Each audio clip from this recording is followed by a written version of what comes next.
We are the promised people. We are the people who were promised for this promised land. Everybody worldwide. We are the promised people. We are the people. Yes, so welcome to the promised land. So what would you like to do, Näthan? Go for it. Okay, so we've been talking about episode. Well, first of all, welcome everybody to episode 15, which we believe is going to be the final episode of our first season of Breaking the Trance. We're going to keep going, of course, but we were seeing that things that we've done so far, and we remind you that they're all connected. These are not each episode is not in its own separate silo, but it's one thread of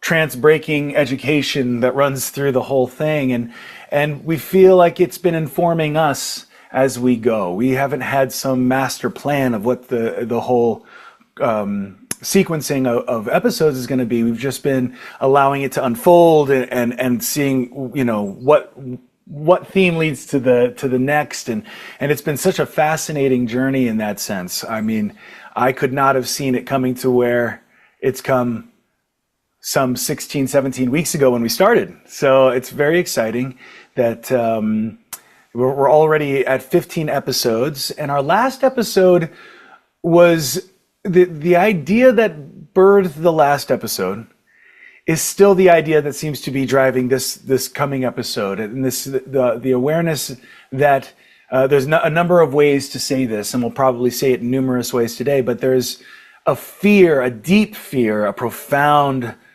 trepidation at facing anything that resembles oneness or truth, a common truth, common source that unites us all, and there's a deep phobia. Again, we're trying to find the right word. You might even use the word terror, not to sound like we're sensationalizing or using hyperbole, but there is a profound fear and terror of common reality, a source, a common source, the infinite.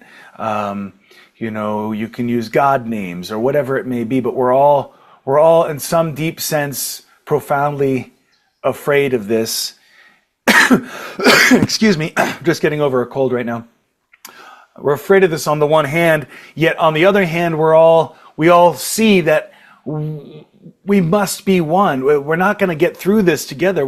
We all share one planet. We're all breathing the same air. We must find some level of unity and togetherness, even though we're wildly diverse across the planet in terms of cultures and appearances and genetics and ideologies and religions and all of these different cultural variations. We understand that that's there, but we also understand that we can't get by if we don't find common ground. So there's one of the phrases that gets used and I think often misused, common ground. We know on some deep level we got to get there. So it's a matter of life and death. It's a matter of survival. And it's not just in terms of humans either. It's in all the species on this planet that we're having to find common ground with reality. Our last episode was called Surrendering to Reality. And of course, we were using reality in the deep sense. It's deeper than any one narrative of reality, but reality itself. That reality and that realness and that otherness of the reality that we all share, that is beyond any one interpretation or opinion or ideology, that demands that we show up for it or we perish. We've got to adapt to reality. We've got to show up for reality or we perish. So that was, so there's a certain level of resistance to that on the personal level and also on the global level, the community level, where we're in a kind of power trip with reality. We're trying to strong arm reality into submission to our wills, but that obviously that's ridiculous, and we must on some deep level find a level of surrender and allowing and letting go to reality that is infinite and beyond us and beyond our is greater than any one of our wills, our ego-based wills or our single bracket wills. So that was kind of where we were going last time, but again, we still felt that this theme of calling out the deeper issue, what are we really afraid of? What is it that spooks us so much about oneness? Or what is it that spooks us so much about truth? Not facts, but truth. We use words like logos and unum. We're introducing some of these words and these terms. We want to get you used to them, develop a relationship with these words. As we don't use the word synonyms, we use the word holonyms. All the God names and the words like infinite, unum, logos, source, reason. All of these big words that are in a way words for the infinite, words for the source of all. So as wildly different as everything is in reality, there's a common source. That's the unum. And that's the unifying force that overpowers the divisive, separating, antagonistic energies of the single bracket culture, the code, the trance that we're all in. So in hopes that wasn't too verbose, what I'm just sort of recapturing in my own mind in real time out loud for myself and for you, Dad, and for all of our listeners and viewers, where are we going with all this? And as we culminate season 2 or season 1, before we go to season 2, it seems like we need to really call out this deep phobia of truth, this deep phobia of the infinite, this profound terror of unum, logos, the source. And what is the science behind that? And why is it so important for our survival that we get that? That's what I think this is all culminating in season 1. So those are some of my initial reflections and thoughts.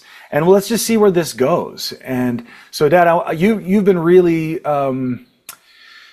bringing this theme up again and again and again. So I want to know what's really driving you and why this is so important to you to get to this theme. And do you feel like how I've recaptured it is getting at the theme that you're seeing? Well said, Näthan. And I think you did very well. You recapped it very well. And you showed sensitivity to both the depth of something's there, there's some deep phobia, fear, terror, angst, whatever name we existentially for something beyond my sense of what reality is, or my community's sense of what reality is, my religious community, or my scientific community, or my political community, whatever it is, of what we see reality as being. And at the same time, you brought it very well, that all of the episodes 1 through 14 up to this point, they're not separate silos. This is one of the big themes. We keep siloing, we auto-silo different segments, different chapters, different videos, different podcasts. That's why I call it Sourcecast. And you're pointing out that our survival as humans across the planet and species and life is at risk deeply right now more than ever. It always has been, but it's really gotten intense. And the word unity is important to us, common ground. We got to find common ground. And we don't want to privilege the drama of the United States political, social, cultural space, even though we happen to be here, but we're talking about the human family. We could go anywhere on the planet to any of the communities, India, Pakistan right now, in Gaza, Israel right now. We can go in every different places and say what's going on in terms of common ground and unity. People are broken. They're in fratricidal wars, they're civil wars. And in the case of the USA, for example, even the name USA, United States of America, united, right? Don't put your party first. Put country above party. Put the unity. We're all Americans, people, right? Treat your neighbor as a human, not as a demon. Don't demonize one another, right? United Nations. We are United Nations. There's the word united again. United Nations, and yet we find that we're still divided and so forth. So you framed it very well, and I would love before the end of this session to keep all of these prior sourcecasts as one, bring them all together here. And in a way, they're all summed up on the hologram behind me. It's not a flat line, it's a hologram, a holographic space, that this is a space of reality, it's infinite. We didn't put any name up, it's a source, And you have the unamore there, there's a unity. Infinite unity. Why infinite? Because you can't have more than one unity. There's a profound science of the infinite, whatever name you use. And all of of 2,500 years of scriptures was trying to get to what's first. Is it Yahweh? Is it Allah? Is it Brahman? Is it Tao? Is it Om? Is it Shunyata? What are the names? Is it Logos, Greek? Logos, right? In this space here, the lower space that isn't really gaining access to the profound technology of this deeper space. And we've put up in the hologram, lines down here to saying this is where we're going on. This is where culture is across the planet. This is where USA, for example, in the lab, this level of software we're using and mindware and webware, and mind processing mentation. What is the mental technology we're using to process reality? And we're at this stage here, the low path. We don't even know the blue zone.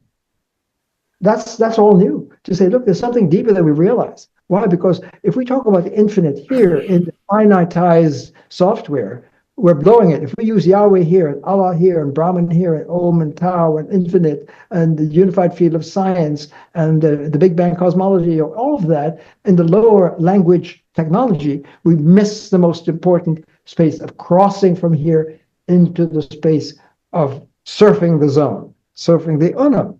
And there's the terror of that.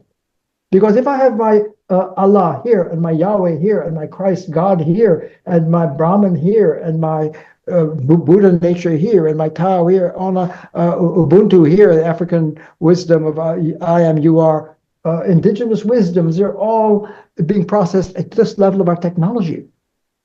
And we didn't even know there's a deeper technology.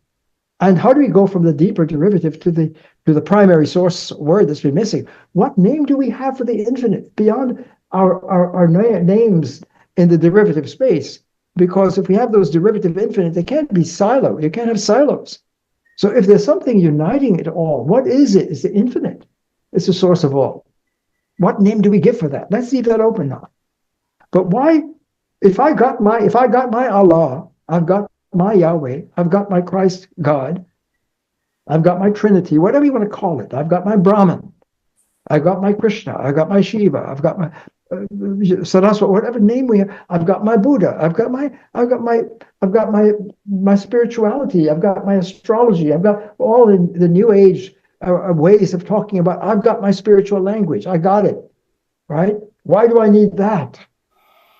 What's a more perfect? Is that if we could cross from the derivative space into the more primary, together migrate from here, out of the silos into, wow, all of these different narratives and scriptures and arts and sciences and disciplines that we have in this stage of language, which are in silos, you've got to get out of the silo. Why? Because the infinite field cannot be divided. It's unum. You need a new word for unity. Infinite unum. Is there diversity in that unum? Sure. The whole diversity of the galaxies and the billions of galaxies and diversity of nature and all of the vast diversity of human cultures and worlds and scriptures, that diversity, individuals, 8 billion plus individuals and diversity here. Everyone is diverse and yet connected. Diversity because the unum is pluribus, unum pluribus. And we can't find a more perfect union here. We've tried. Unity in this language is not unity here. And that one is terrifying. Can I ask you to actually make the markings on there? Because you're saying here and here, but it'll help. All right. You asked for it, right? There's the information space, right? I mean, all our narratives are going on here. Here's the thinker, and here is the screen upon which we're processing. And this technology has a software. I'm marking it in red. And what that does, it has units and separateness. It's a binary logic. A is A. Logic, right? It's a powerful software. It gives us language. It gives us the scriptures. It gives us words. We can use words. We have language here. We have language. We have reason. We have experience. We have narratives here. Boundless different narratives in the plus minus binary. Either or, that's what this is. But we don't realize that this cuts us off. This is very important. There's a glass ceiling produced by this software that inhibits us to go from the silo space. Imagine all the silos here. Here is Logos. Here is Allah. Here is Yahweh. Here is Brahman. Here is Buddha. Here is unified Science, yeah. all of it in silos. But what about that? Could it be that there's a different, deeper, more perfect union? I hope this got very messy, Näthan. Sorry. Am I addressing your point that you asked me? Yeah. I just wanted to clarify it for the viewers, to so more of a Thank you. This came out in 1 through 13, but trying to show if you don't see the codes, that this is software for life, for culture, for language, for reason, for emotions, for experience, for psychology, for human relations, for politics, for ethics, for rage, for war, for evil, for goodness, all here.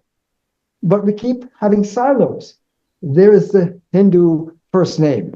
There is a Judaic first name. There is a Muslim first name. There is the Buddha first name. There all, and there's because you can't get to a more perfect unum here when you're immersed within a very powerful software.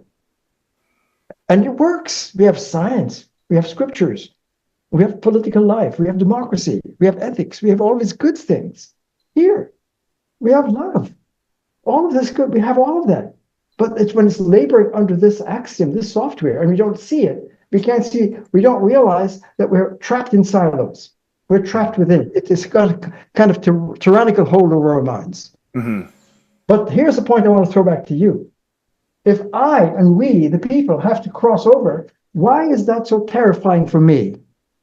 Why is there such, when the last episode 13, surrender to reality.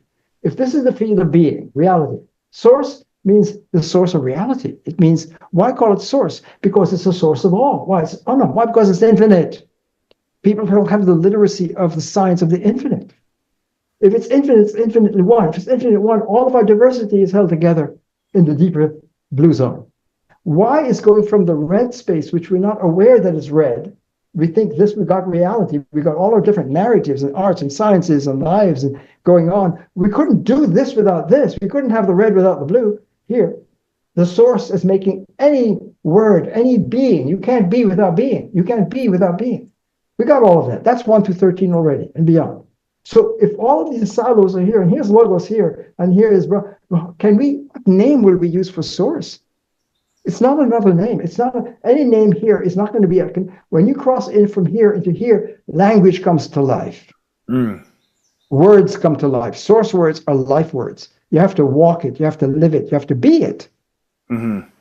And the teachers like Buddha and Krishna and Jesus and others have known you've got to walk the talk, whatever name you use.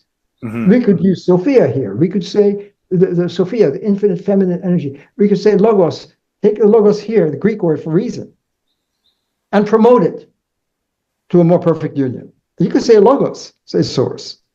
We could say Yahweh is source. Allah, if there's a genuine first name, you can't silo a genuine first name. You've got to come to first. And when you do that, you cross from one derivative technology into a living, walking. When an athlete or a musician is in the zone and she is the music, that's source wording. It's a lived, you have to live it. You have to surf it. You've got to be it. Language gets from a dead words to living words now. That's a more perfect union. That's where democracy is. That's when we go from this version of being a human to a person with human rights granted by the source. Unalienable rights. And this is where we find ethics. This is where we find love. This is where we find demos, democracy. This is where we find cognition and knowledge. This is when derivative reason comes to its primary form, when it breaks out the software that's malware. It's got malware built into it.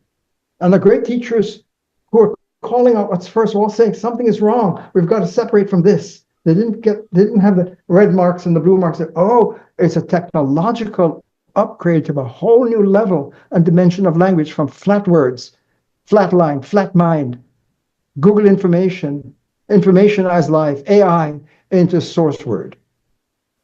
And that's extremely hard to teach to people who are got literacy here, but they don't have this literacy. So I'm asking you, not why is it so terrifying for people to become aware, break the trance? Breaking the trance means check out the red malware software that makes our lives and our politics and our religion and scripture and worship and everything. Check it out. Step back. The step back from this is enormous to break the trance, because now you have a choice to say, I'm going to live my life and my culture and my politics and my religion here, or is there a deeper Christ, a deeper Yahweh, a deeper Allah, a deeper yoga, a deeper Buddha, a deeper unified field of science, a deeper way to be a scientist, a deeper way to have medicine, a deeper way to be a human. For ethics, ethics here can go deeper to common ground. So common grounding, as you beautifully opened up the session, is not just something we find here. Oh, let's just agree to disagree. Let's agree to agree. No, it's not up to your will here. So in the USA lab, we in order to enter a more perfect union, establish justice, that kind of talk. Where is the union state, the unum states of America, the unum nations, United Nations, the common ground, we the people? There's no we the people here. As we can see again in the American lab, it's shattered. And we're calling out, don't put your party, don't put your narrative or your agenda or your ideology above truth, above the Constitution. We hold these truths to be self-evident. Self-evident truth is not here. So your point about truth, this is the postmodern life, which means what? Your truth, your story, and what you embrace as your belief system is not mine. You're entitled to your opinion. And don't tell me your truth is my truth. No, your truth according to your story. My truth is different. If I choose Jesus, and there are many different versions of that, as we know, many sectarian denominations, right? And there are many different denominations of all these narratives, of science too. Whatever, my truth is not your truth. So truth and life is relative to the software, the software rules, and shreds. It has Lego units, Lego pieces, and no unum ground, no common ground. And all of the attempts to find, we've got to find the common ground for all humanity, all of our narratives, all of our scriptures. We know God is one, right? God is one. We're all one people. Now, all of the talk here is not understanding a deeper language of source word in the science of the infinite. It's a science.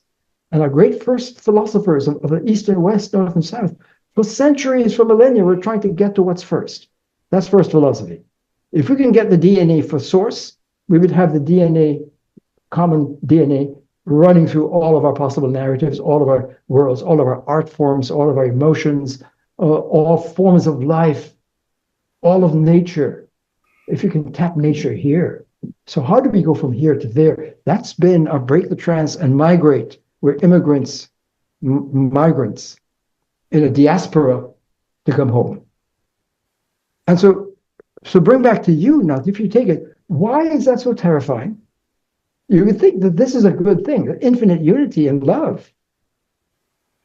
If Yahweh or God or Christ or Buddha or Allah is deeper than we thought, it's not throwing it out, it's saying, wow, surrender to Allah, surrender to love God with Yahweh, with all your heart, Jehovah. Christ is here speaking this language for Christians. If you use the word logos, not logos here, the Greek logos, source logos. Why? The light of reality, the light of reason. How do you live in that? How do you live in the awakened space of reason? It's a question. So when you use the word take reason here, derivative reason, and come to primary, it's a great gift to have the light of consciousness, awareness, and knowledge. So when you're being, that is a moral being. Your being is moral. When you're Zen, when you're in the zone, you're in peak performance. You've come to be. This is a preliminary warm-up to come to be. This is ethics here is a warm-up for ethics, for the moral law, which is the law of the infinite unity of the universe. That's where the golden rule is grounded here. The golden love one another, but we're objectifying self and other. But how do you meet the other here? May I add another factor here?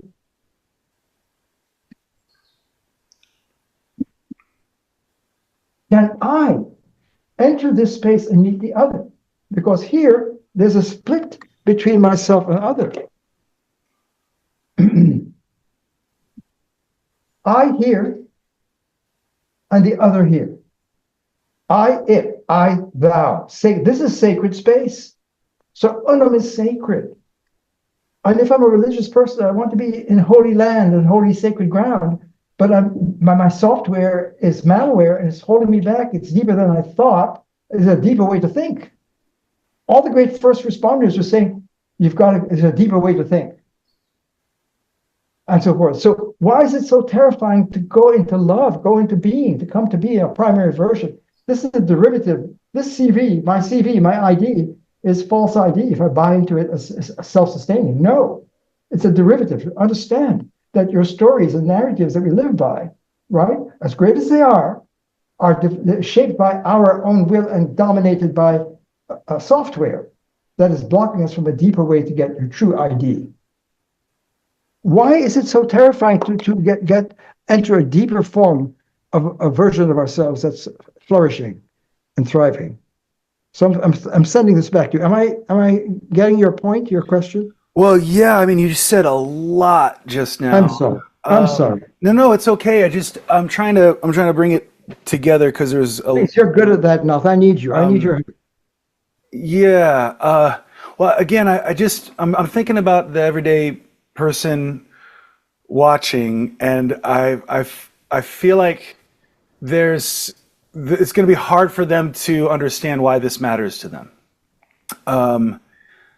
And I mean, even though I know it should be obvious, I'm thinking in terms of like, there's a lot of people who don't even think about any of these names. You know, they're good people living their daily lives. They see that things are falling apart all around them. They care about their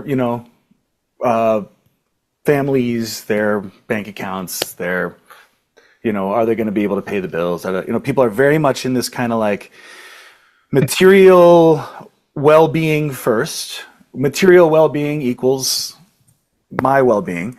It equals happiness, so, and and our whole culture is there, and then within that culture where that's kind of ultimate, where we might add a little bit of church, or we might add a little bit of spirituality, or we might add some of this and some of that, but it's sort of like, I guess, I mean, obviously there's a lot of people who are very religious and are putting God first, or are on a profound spiritual path of awakening.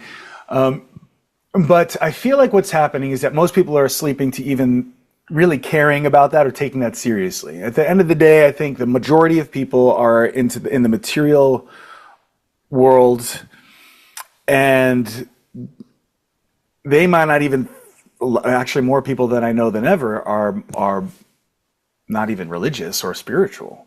I mean, a lot of people or if they are, it's just over there somewhere, right?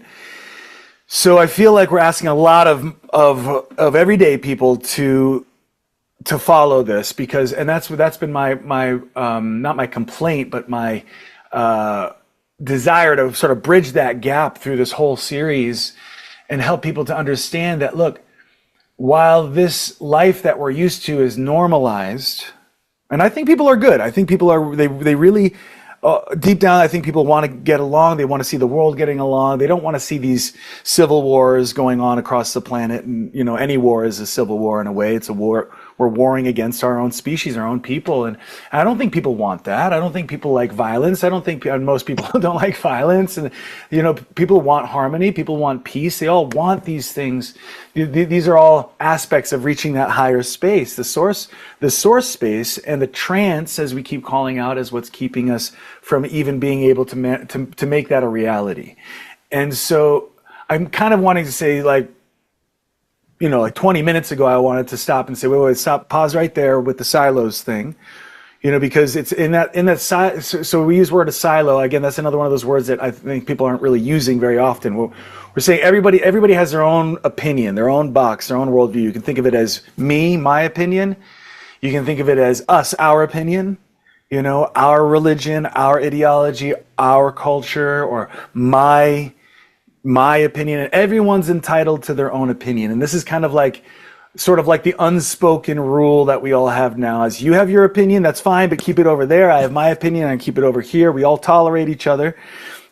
And obviously this is not working, because who's controlling the government? Who's controlling the economics? Who's controlling the narratives of our lives that are governing our lives?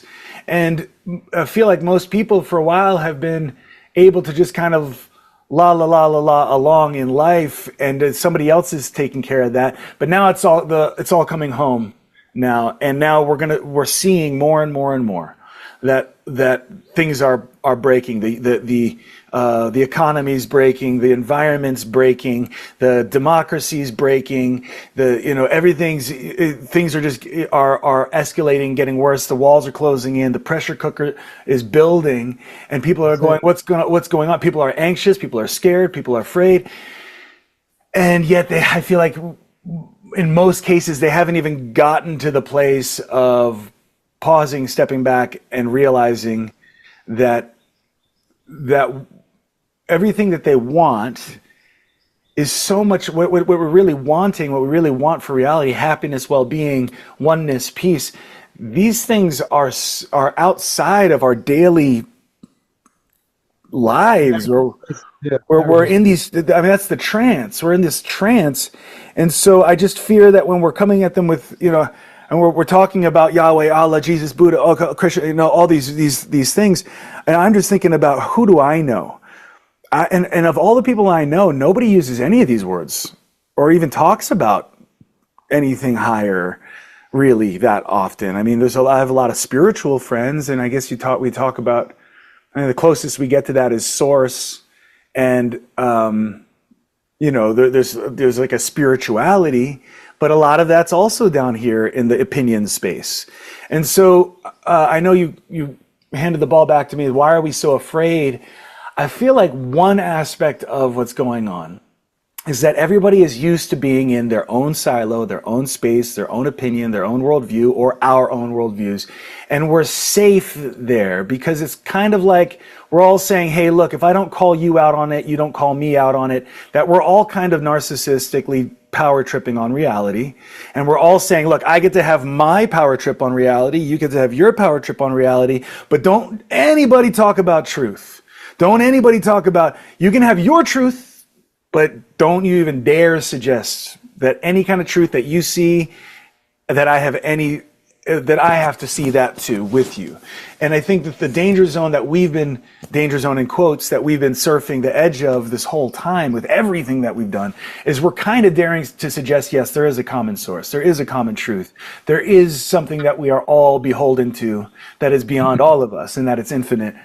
And I'm not sure that point has been brought. Maybe that's why we're doing this episode now. That point that like, guys, we're not going to get better. Your life, your personal life, your family's life, your country's life, the human's life, none of this is going to get better if we don't see that there is source, that there is a deeper kind of one that we're all beholden to, that we must wake up to, that there is something that's first, and it's universal in that firstness, and that there is something beyond opinions, and that we do have access to it, and that we're not coming at you with another ideology. The whole point of breaking the trance is getting outside of the space of ideology and realizing that, oh, holy shit, there really is reality, and it's so infinite.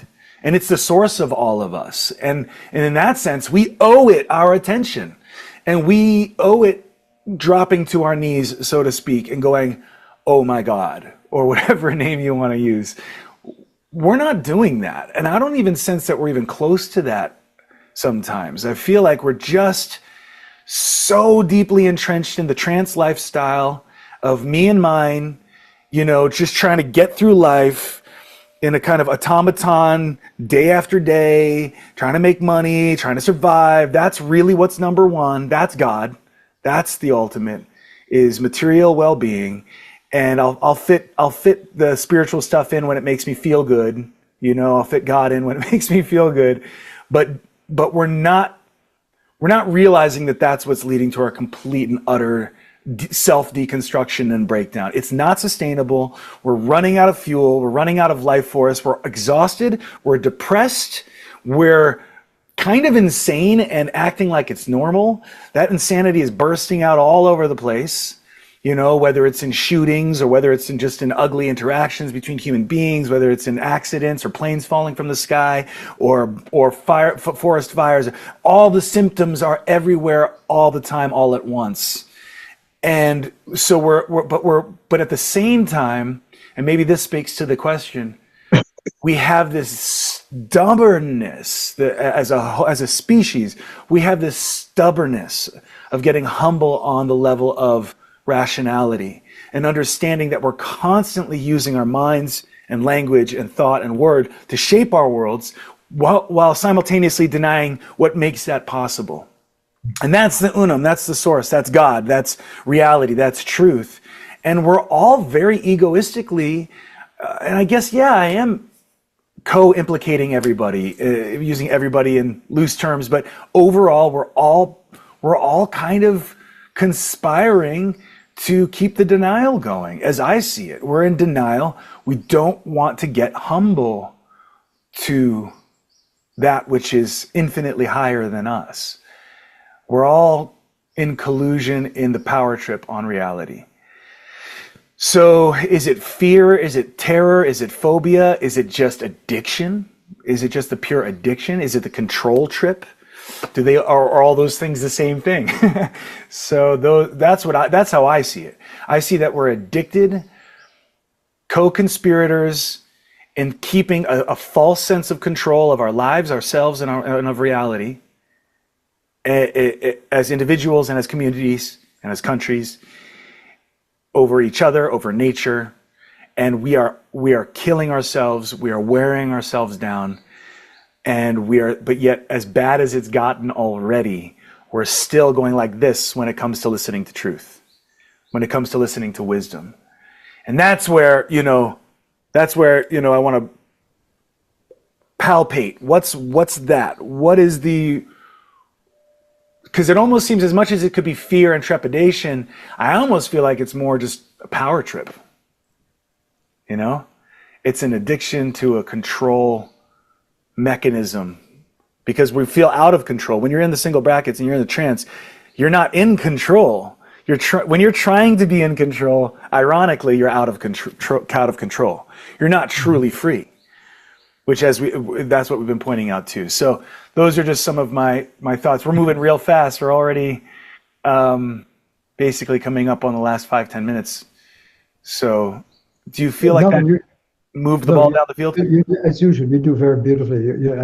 I'm so glad that you have such a keen sense of being a bridge to our language into prospective listeners and the other. You're showing a lot of gentle care to help others get and not trip over our language that can seem very abstract or far removed or academic or what is it, too much mind and not enough heart and feeling and embodiment. You're doing beautifully on that. So, and you did. So if I may sum up and build upon what you just said, life here, which has evolved over millennia, and the technology that has worked, which is talk about information, representational language. Language is powerful to describe the world and to prescribe the world, and to have emotions and psychology and feeling and disciplines and arts and music and all of the sciences and disciplines that you would find in liberal arts and education, all of that diversity, and the strands of different narratives and so forth, it's still laboring under a software that's so profound and powerful, because it works. We've tamed the fire of source to this degree with this technology. On our terms, yeah. On our terms, our wills, my will, I vote on my belief system, the point you're making. So at least I have a false sense of control, because you can't control the infinite flow of the fire of reality of being. Mm-hmm. What you pointed out is it an addiction and an arrogance and a stubbornness to being a control freak, so to speak? Or is it even deeper than that? And in addition to that, not to say there's an addiction, but the addiction is to your own ID. The addiction is to your narrative of yourself. And if you are being asked by the great first scriptures understood this way, that you've got to surrender this. You've got to surrender that version of yourself that's familiar. Your community, your religion, your culture, whatever it is that you're sharing, that is your story. Are you daring to ask me to get a more perfect union and a more perfect version of myself as a primary person, as a free range human being? I've got to surrender my narrative? No way. No way. Because that's like dying. Mm-hmm. That's the terror. That's the terror. That's the angst. And all the great teachers knew that. And it's almost encoded in normal language. Unless you die, you can't be born. And Buddha, unless you let go of the suffering, you can't heal and come into being to the Buddha space. Unless you, Krishna is saying to Arjuna, to the everyday person, unless you detach from your involvement in a fragmenting way of software and come into the flow of Om and in the zone of flow and unity that's so profound you can't believe it. You can't believe it. It blows your mind. You can't come here with that mind. You can't come here with that language or software. You've got to give it up and let it go, and that's the terror. Because how do I know that there's something deeper waiting for me? Yeah. How do I know that me, and my story here is already being held? That I can come here. It's I don't have to go there. It's already here, where I am. Mm-hmm. Whatever story, if I can step back, I'm not going to bungee jump into emptiness and nothingness. I will flow into the fullness of the zone. And when we have those zone moments, athletes, performing artists, brilliant scientists and men and women who tap into the field, into the soft sourceware. And remember, this is a source cast. We do not a podcast. Why? Because we were trying to help people have a new way of a deeper language, just living. Mm-hmm. That's holographic, that's fractal, that's alive. You got to walk it, you got to be it, it's embodied. Your body here is a derivative body. Come into your primary body. Your psyche here is derivative. Come into your primary self. Your love life here is derivative. Come into the primary, mm-hmm. Right? Mm-hmm. So that's a terror. That's a terror of letting go, of surrender, and even Allah, surrender to Allah, right? So we have all of these names here. Here, as I said, please forgive me for saying this one more time now, right? If it's a logos, if it's a Yahweh, if it's Allah, if it's God, if it's Brahman, if it's Tao, if it's whatever name for the divine, you hear people here saying, they are all names, many names for one. Many, one mountain. There's one mountain, many names. They're all different names for God. God has many names. We say that here, but that's not the same as understanding the profound Unum. Okay, so this is where I feel like one of the main points that keeps bringing us to this theme that we're going after today is that people hear oneness and they hear melting pot.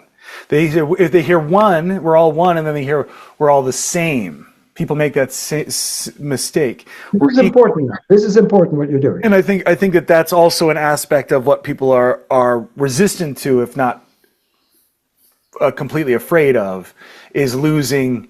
It's like melting. Basically, that's like dying too. To melt into a homogeneous zone of oneness, that is like a kind of death too. And what we keep trying to show is that the unum, which is the infinite one, is not just unum, it's unum pluribus. Pluribus being the many, the infinite diversity, not only maintains, but it actually finally flourishes. That the diversity and difference and individuality and uniqueness actually can finally flourish in that upper space. It can't flourish in the lower space. We're really actually, funny enough, it's the single bracket trance space that is the great homogenizer of difference. This is important. It's one world government. This is the one world government, the one world sourceware that's a tyrannical hold on the human family. In all of our diversity here, we're still laboring under the software, which is malware. And that we're being governed by that. Right? So what you just opened up is extremely important. That there's a fear of unity and diversity. The binary logic, A is unity, all is one. No, which one? If you have a pluralistic cultural space with diversity, whose unity is going to rule over the diversity? Well, you're sorry, you got to melt down your differences. So is it unity or is it the opposite? That's binary. Unity or diversity, one or many. But when you come here, at a PowerPoint here, imagine here, the one is filled with many, the many is filled with one. E pluribus unum, the mantra of America, for example. It can't be here. The more perfect unum, the more perfect union is the unum pluribus, which is what? The logic of the infinite, the science of the source. Every point in Om, every point in Allah, every point in Yahweh, every point, right, is infinitely connected and infinitely diverse. That logic is weird. How can Unum be pluribus? How can pluribus be Unum? How can out of the many one? You can't do it here. So diversity, if you want to retain your own identity, your own will, and your story and your narrative, and your uniqueness, you're going to vote for diversity. Because to succumb to unity, who's unity? Right? So unity, but then my unity, because all of these first names and different religions and different scriptures and narratives are all claiming to dominate and own the space. And that's diversity. And the way to handle that is the postmodern, the many truths, and they're all relative to your lens and your story and your interpretation. Mm-hmm. And your interpreter, your will have a right to have your belief system and your narrative or multiple plural narrative. You can have many narratives. You can have poly. You can have poly narratives, right? But if the poly here, your point is, where is there a fundamental? Is there fundamental truth? Is there the fundamental truth of the infinite? Is there something so profound, allegedly the source, the truth force, that's beyond this software, that is binding on all human beings? Here, I'd like to end the session, taking it back to you. If we use one of the words, we could use the Allah word, we could use the Yahweh word here, we could use the Brahman word, we could, whatever. Many names, many pathways, one mountain. God has many names. That kind of talk here fails. It doesn't work. But here, that's a whole different language and science in the source. It's a different level of technology of being a human, a first person. This is when we get well-being. Here, your being is broken. Here, your being is whole. The quest for happiness is the quest for well-being. Yeah. That's the point. And so when you're in the Unum, that's when you have your unity and connection. Absolute unity. You here are deeper than you ever dreamt of. Your uniqueness in this space opens up profoundly. So Unum doesn't take away your unity, it gifts it to you. This is not a melting pot. It's the opposite. It's a diversity pot, but without fragmentation. All right? Yeah. And people are terrified of diversity and terrified of unity. Mm-hmm. Give me my diversity because I got my story. Mm-hmm. Right? I don't want your unity, but we've got to find common ground. But we can't.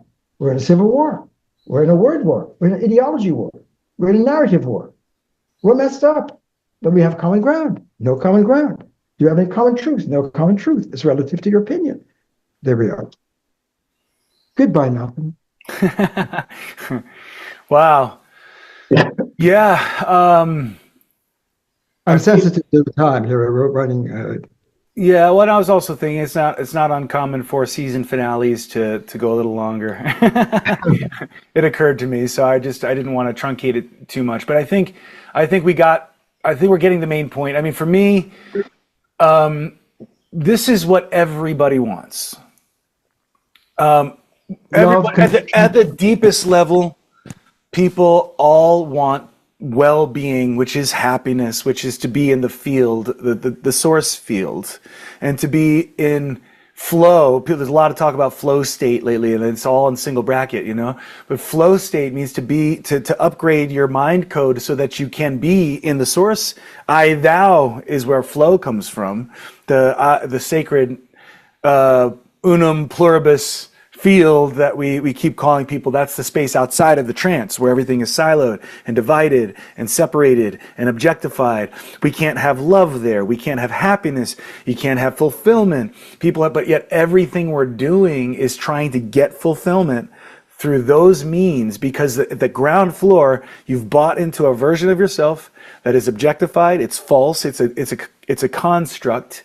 It's like like an avatar, an objectified self-image that we're wearing like a bodysuit, and it's cutting us off from source. It's cutting us off from our true well-being. Is well-being in and of itself. It's not well-being because you have good health, or well-being because you have this much money, or well-being because you have this much success, or well-being because you found a partner. Because all those things, and I want everybody, I leave you with one thought. whatever it is you're after in your life, whatever it is, whether it's to get something and attain something, or it's to get rid of something, a disease or a trauma, or whatever it is that you think is in between you and your well-being, it's not what it is. That's not, stop. I dare you to see that that's not what whatever you're after or running from, neither is getting you to where you want to go.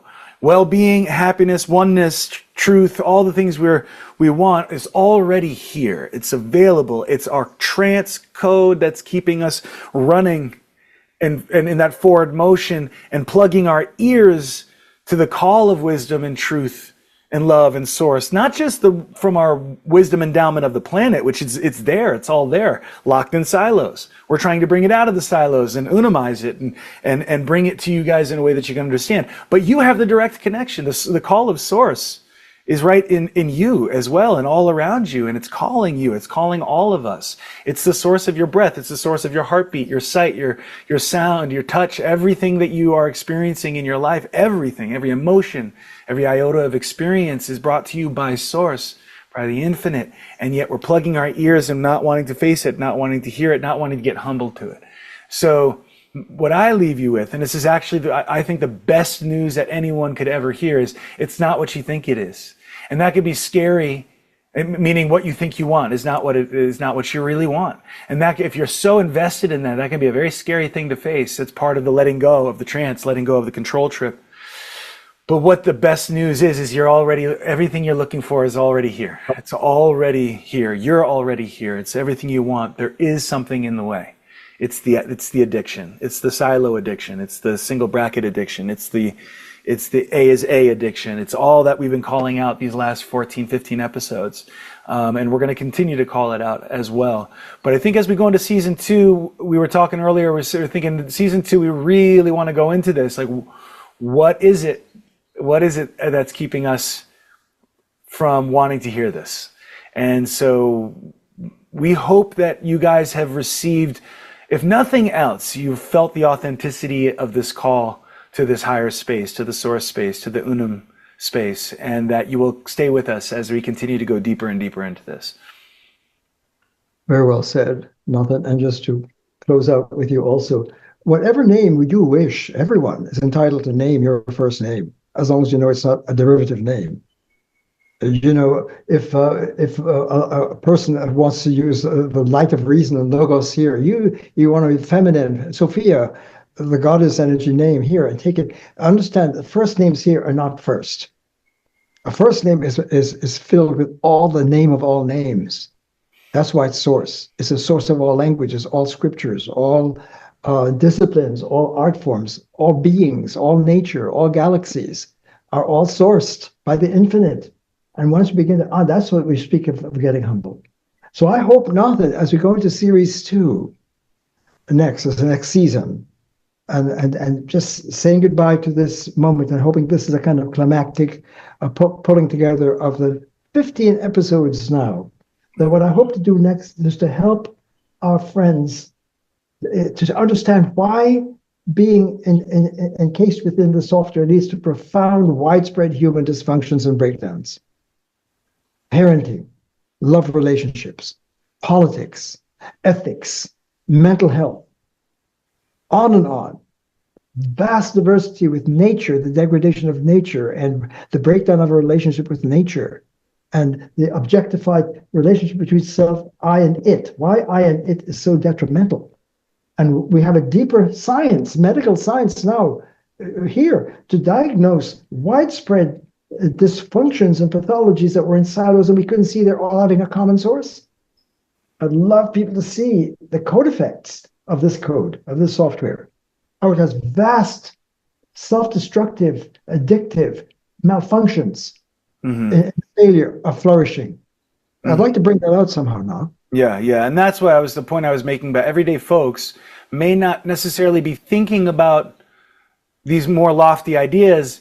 They're experiencing the dysfunctions, they're experiencing the depression, they're experiencing all of the breakdowns. What we want is to heal those things or transcend those things. And what we're saying is you want to transcend these problems, all of these problems, whether it's in your community, your country, or inside of yourself, in your own head, wherever these problems are, they all are being generated by the trance. And if you really, excuse me, if you really want to break free and become truly well, this is it. This is where it's at. You got to see it.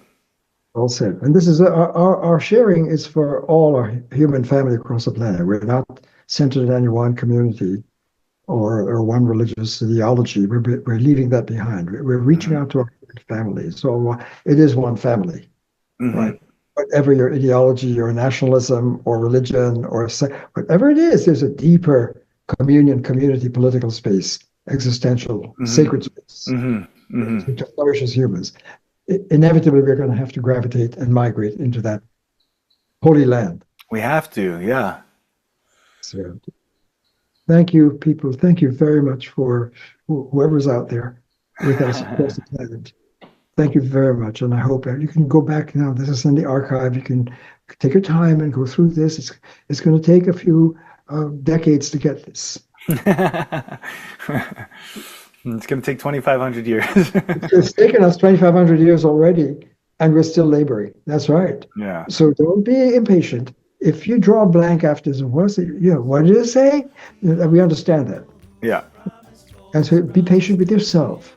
And we want to reach out in love and care to all our fellow humans, whatever your orientation or disorientation. They were doing this in love. And medical, source medicine for all the people. Thank you so much for being with us. We really appreciate it very much. Thank you, guys. See you next time. We are the people who were promised for this promised land. Everybody worldwide. We are the promised people. We are the people, yes, so welcome to the promised land.